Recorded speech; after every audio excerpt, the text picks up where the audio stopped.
I think that it's important that we talk about this because I never realized that this was a thing, that there was so much, that there was a stigma associated being with a woman living in the mods.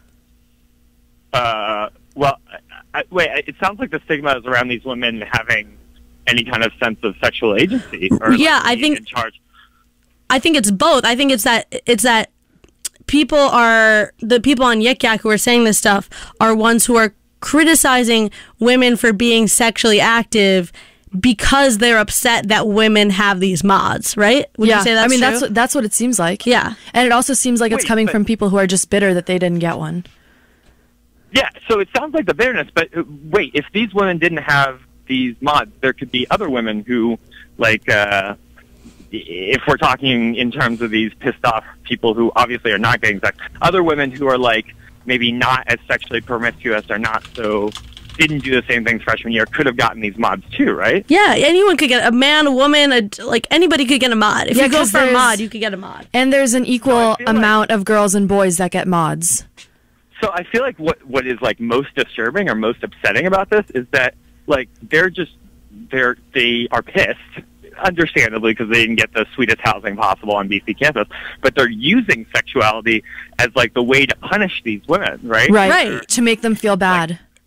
And it's like that's such a small person kind of thing to do. Like they're being such small people, which is why they have to hide behind Yik Yak, I guess. I mean, like that's. Yes, I agree. But what I find to be most disturbing is the fact that these have gotten upvoted on Yik Yak. So like the one that says, one says true, but someday some of these sleuths are going to get married to unsuspecting guys. Sucks for them.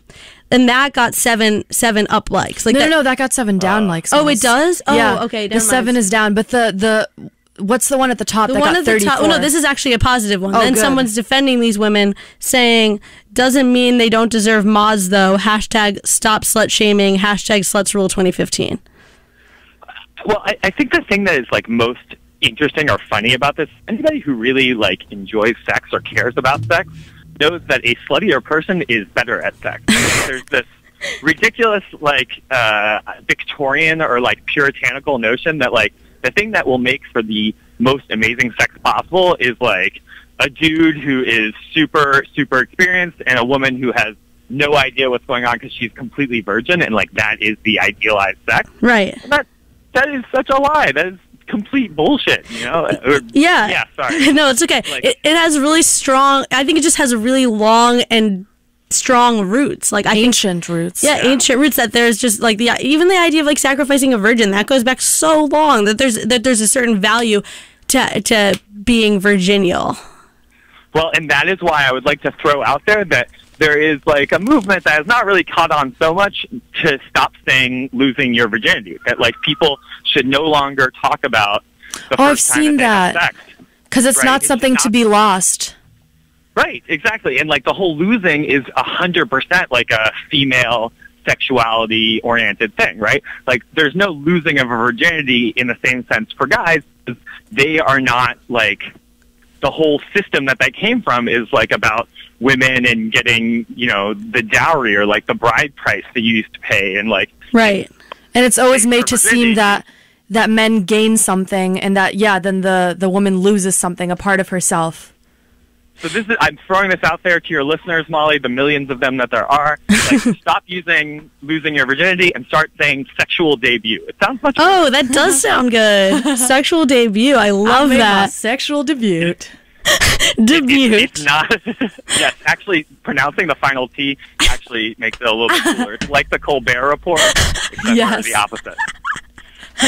That's awesome. Making your sexual debut. But yeah, I guess like what just baffled me is that first of all, having a mod to me seems like my personal worst nightmare. Yes, listeners, Molly and I did not go for a mod. We didn't want one. You're living in... What does that mean? What did you guys go for instead? We went for just like a normal 6-man apartment. It's like a normal apartment style on campus. Because Elaun, the mods they're very run down.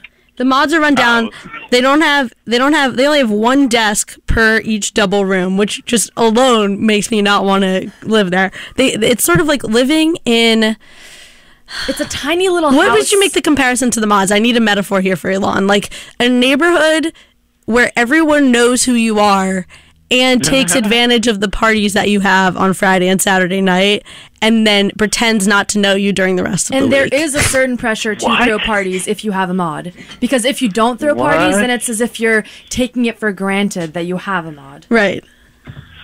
Do they have great party spaces, or is it just much harder to throw a party in the dorm? They have these rickety little living rooms. I think they do have better party spaces. But anyways, okay, this reminds me. So talking about having a sexual debut, talking about losing your virginity, having roots in sort of like the puritanical, religious background of, I would say, of the world, not even of the United States.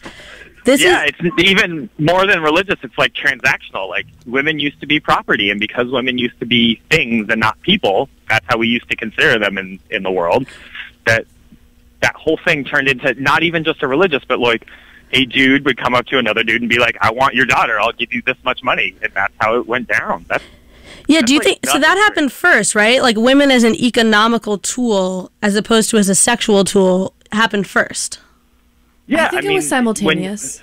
No, because if you think about like even back in Sumeria or whatever, sorry, go ahead, Elaun. There's a guy named I think the guy's name is Claude Levi-Strauss, and he was talking about the beginnings of people changing from nomads to like people who settled at a nice spot, right? Like that farming and the ability to grow like wheat and barley and grains that you could like save meant that people no longer like were hunters and gatherers, no longer were nomadic. And that, a lot of people say, was the moment that women became an important thing as property, because people started having stuff.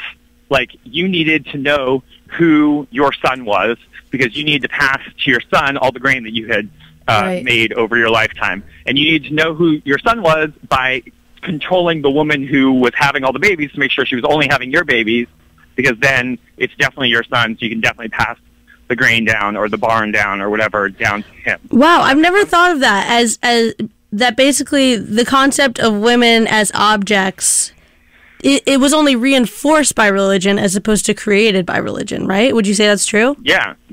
Oh, yeah. Well, I think that there are people who would say that before stuff became so settled, before we were around property so much and were more like hunters and gatherers and people who were nomadic, that was a matriarchal time.